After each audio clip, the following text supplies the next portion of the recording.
What's going on, guys? Welcome back to our channel. We haven't posted in 7 years. Yeah. I don't think it's been 7 years. It ain't been seven No. years. But disclaimer, you will probably hear our kids inside of this video, but hopefully the mics pick us up better than it picks up the kids. So in this Yeah. video, we're going to be talking about why we moved to Texas. Yep. So we moved to Texas a little over a year ago now. Mhm. And yeah, the time has moved by really quickly. But yeah, why did we move to Texas? Really good question. Well, right now, it's 2025, February, and we moved January 2024. So Yeah. what this episode is going to be about is why we moved, but it's going to be the everything that led up to us moving. And then next episode, we'll talk about actually getting here and the challenges and stuff that we faced. So we got a couple of topics that we're going to hit that we want to make sure that we hit throughout the podcast. So Yeah. The first one is why we moved and how we felt about deciding to move. So I'll let you start it out and then I will start talking about how I felt. Okay, cool. So right place, right opportunity. We came to Texas. We visited my parents for Thanksgiving, and at the time, we were in a tight spot, to say the least, and that's to say the least. And basically, re-looking at this opportunity that they presented, they work for this company here doing fiber optic, and it's something that I wasn't interested in when they were up north in Vermont because it was snowing and all that stuff. But moving to Texas and thinking about warmer weather, I would much rather prefer that over the snow. And so it seemed to make more sense at the time. And that's when in my heart, I had already decided like this might be the next move for us. Haven't talked to Destiny yet, haven't had a conversation, but looking at this opportunity and what it could do to our family, I'm like, I think this is it. And so how I felt about it, I've really felt like this was an opportunity for things to change for us. What was really crazy is before we actually came to visit, I was already having conversations with her about how I'm just like, I'm in this space where I feel like it's time for something to change. I don't know what needs to change. I know that I think I want to change my job. I want to do something different. I want to bring more home.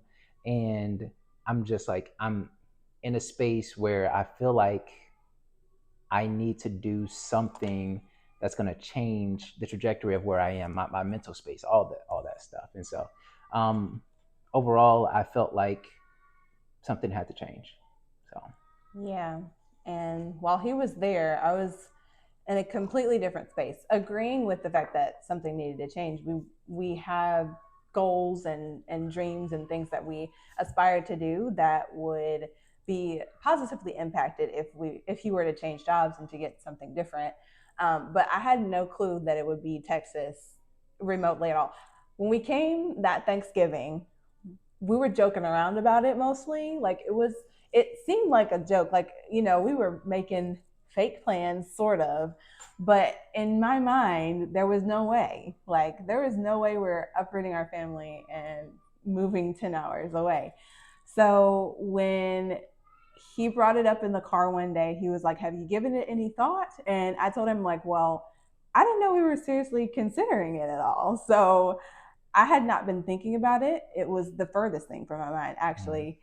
And so, yeah, we started that conversation, and that was tough. For me, it was an absolute no. Like, why? I do not want to do this. Those were the things that I had to say. Yeah. And before you go there, let's talk about where we were. Mm-hmm. So basically, where we were in just about the perfect situation when it comes to being a follower of Christ and our family unit and all these things. So we already have a house in Alabama. So we had already surpassed that. Recently, we had just paid off our cars, and we're both in ministry, serving at the church. So we're both volunteering. Also, my job, I was working at a pregnancy test center, which was Mhm. another Christian organization. And so I'm been able to talk to men, and we were having group nights where moms and dads would come out, and we would have these conversations about how to be a better father, how to be a better mother, and just equipping people to ultimately raise their family to the best of their ability, Yeah. and talk about the principles that God has given us, not just us, but us as the world, through His Word, in order to produce a family that produces life, Yeah. that prospers in every way, in relationship and finances and mindset, and in all those things. And so from the outside looking in, we really did have a really good situation. But being 27, I have these goals as far as entrepreneurship, and Mhm. had been on that journey for a while. And I got to a point where I'm like, okay, I feel really good about where we are, but I think that there is more for us to achieve. And that's where I started searching. So, Mhm. Yeah, and of course, me being me, I wasn't necessarily thinking about that. I, of course, was thinking future, but I figured that there was a way for us to do it where we were because, like he said, we were in a good position.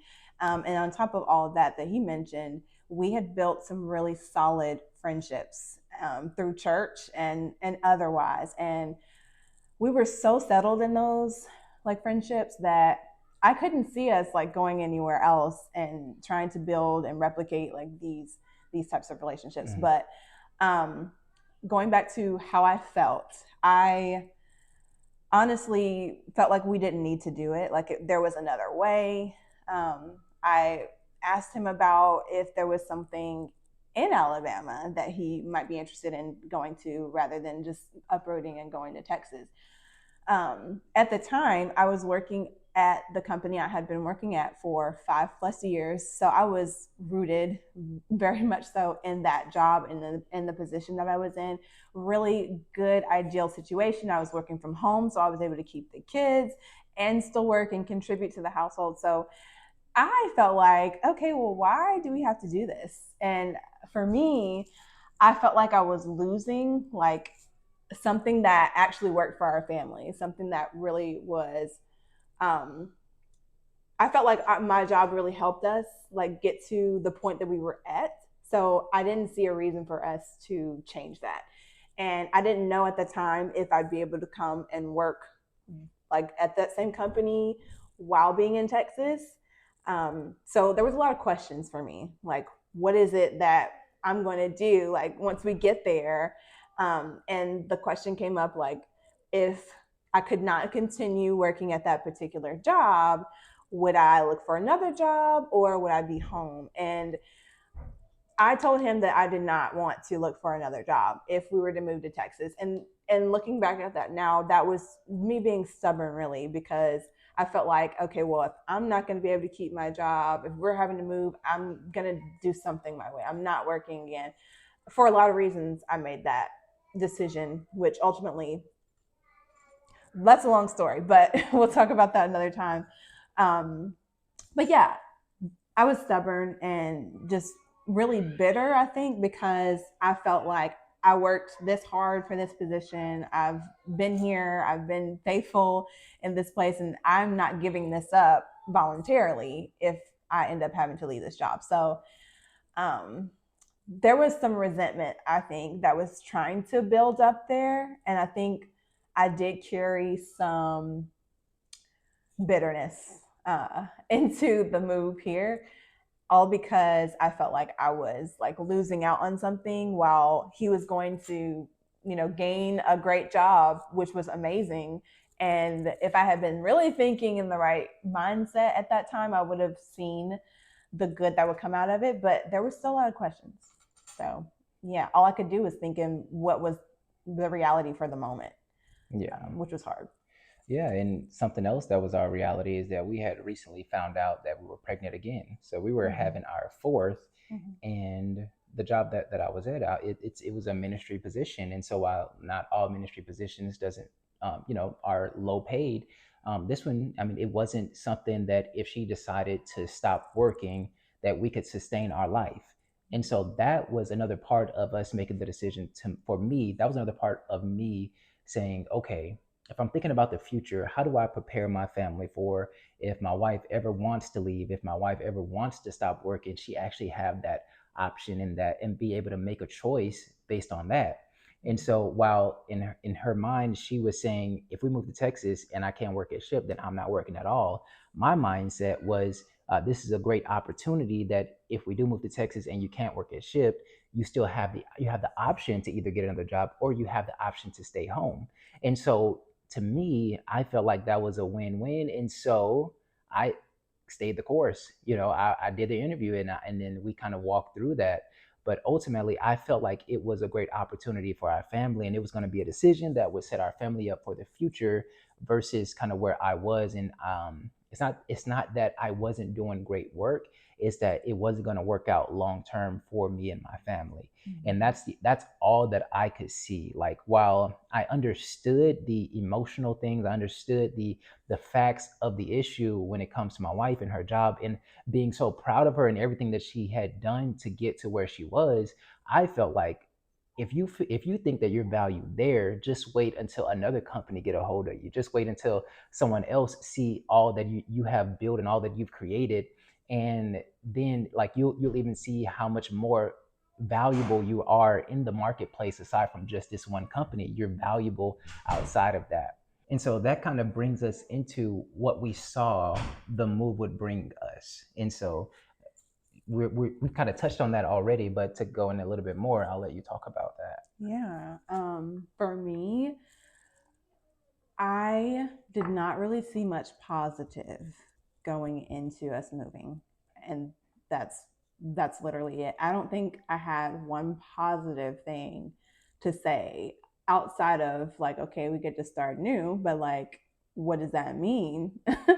um, we were moving to a completely new state, leaving all of our friends, leaving the ministry that we had, devoted ourselves to every single week, multiple times a week, and enjoyed it, to come into a state where we knew no one, we didn't have a church home, and on top of that, we didn't have our own home. So it was a lot. It was a lot for me to think about.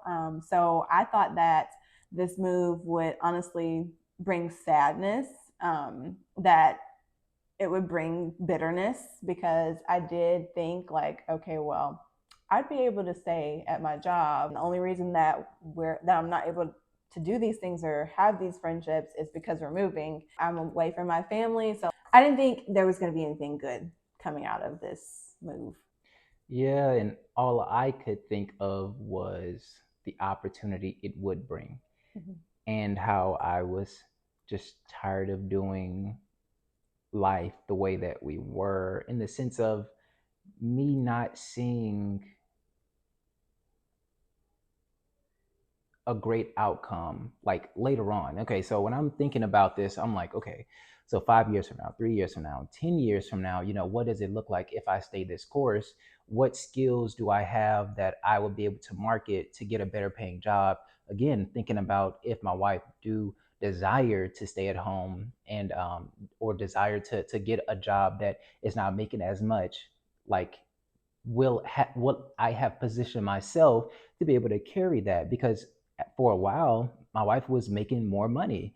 And that is what kind of sustained us in so many of the transitions that I had made from different jobs and things like that, different opportunities. And so, yeah, this felt like an opportunity to be the man that I desired to be when it came to providing not just the finances, but the opportunity for whatever we desire, whatever we see in our future.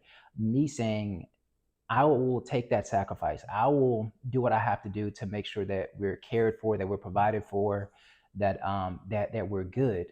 And honestly, and this is really probably another podcast.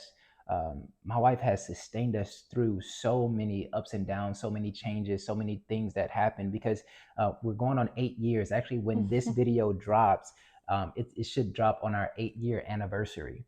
And so, with her working at Ships for 5 years, that sustained us so many years, so many different situations that we had come up against and gone through. While I was the one kind of handling the finances, she had this constant income while I'm changing different jobs, and not because I'm getting fired, but because I'm looking for opportunity to create opportunity to create opportunity. And it was like, okay, I feel like we're 27, we're getting to a stage where we're about to have 4 kids. What are we going to do if we say we want to do homeschooling? What are we going to do if we say, if something else happens or something else comes up and that income is not coming in like that? What do I do? And so that's ultimately kind of how I felt about it. That's what I thought that this move would bring. It would bring opportunity. It would bring even a new perspective for her, that she'll see once we get here that this was actually something good, and something that it was the right decision. And even though she submitted herself to me, she followed my lead, and she came kicking and screaming. I think that we are in a well, I know that we are in a better place now. Yeah. Yeah. Yeah, we're definitely in a better place now, but it took some time and it was Hmm. tough. We had a lot of challenges to work through, emotionally, and I think that we got through it. And honestly, um, built another layer like of strength within Hmm. our marriage and our family, Hmm. and I'm grateful for it in hindsight. Like in the beginning, it didn't feel fair, and I just, of course, I trust my husband. As much as I did not want to make this move, I knew that whatever situation we were going to be in, that he was going to figure out a way to make the best out of it, and he did that. I can honestly say he did that. Yeah. And so, um, take us back. Tragedy before the actual move. A lot had happened. Mm-hmm. The first one being we were not on the same page. So we can talk about it, and kind of laugh about it, and look back at it and reflect on it. Yeah. But in a marriage, in our marriage, for us to not be on the same page was a problem. Mm-hmm. And so it was a lot of arguments. It was a lot of disagreements. It was a lot of I mean, for us, we don't argue that much. Like, we don't yell about stuff. We are pretty much in agreement about just about everything. And so, Mm-hmm. when it came to this decision, and when it came to me seeing it this way and her seeing it that way, what I was ultimately trying to do was understand her perspective, but also get her to see the opportunity. So really, that was the first tragedy, and I'll let you speak to that. Then we can go to the what else Yeah, happened. I think it very much felt like that because while we were having these disagreements, like there was just this feeling in the air. And I would say it was probably only a span of 2 weeks because Mm. everything happened so quickly. You made the decision, you had the interview probably like 2 days later or something like that, a few days later. No. Um, So are you saying from November, or from actually saying yes to the Actually answer? saying yes, like we were talking about Yeah. it. And Yeah. then, like, once you had decided, the interview came pretty quickly after Yeah. that. It was I don't like know it was if it like was December 19th. okay. So yeah, like pretty quickly So after yeah. that. And then, even after that, like we were still trying to figure out, okay, what does it look like once we get there? And that's where I think most of the arguments came. Yeah. Prior to, it was like, okay, are we going to do this? But it was still a figment of the imagination almost. But once you had made the decision, it was like, okay, well, what now? So I think that few weeks was really rough, Yeah. very rough. We Yeah. we argued about the simplest things like me homeschooling, what that was going to look like if I continued to work when we had done it before. It was just crazy. But I look back at it now and I'm just like, I wish I had handled it better. Like I wish that I had gone into everything with more of an open mind. I thought I was being open minded by just going with it, but I was very close minded into like what the future could look like with this move, and I think that it contributed to how we felt about other things during that period of time. But yeah. Yeah. So I think that once we both knew that it was going to happen, like it was going to happen. Um, was just kind of going down the path. It Mm-hmm. wasn't settled yet, but it was like, we know that this is at a at some point that's where we're going to be. Mm-hmm. And so in the middle of that, on December 27th, I'm headed to work, and I get a phone call about something happening to my dad. And I'm not understanding necessarily, but I'm being told that he was in a house fire and that he's at the hospital now. So um, I had just talked to him maybe the 24th, somewhere around there. I had just talked to him a few days before, um, or 25th, Christmas. And so it was somewhere in there where we talked, and it was a good conversation.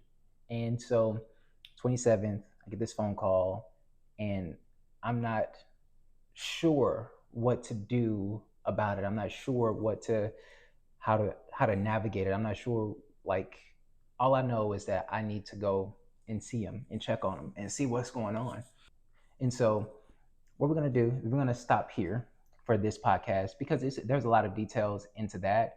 And Yeah, also, I think this is just a good place to stop. I think that we've talked about a lot we and have. covered more than we thought that we would. Yeah. Um, wow. Yeah, it's a good start though. A really good start. So y'all have to stay tuned for the rest of it because it's really good. I think you'll enjoy the other parts of our story. Yeah, talk about a cliffhanger. Oh yeah. So we'll see you guys in the next podcast. All right. All right. Bye.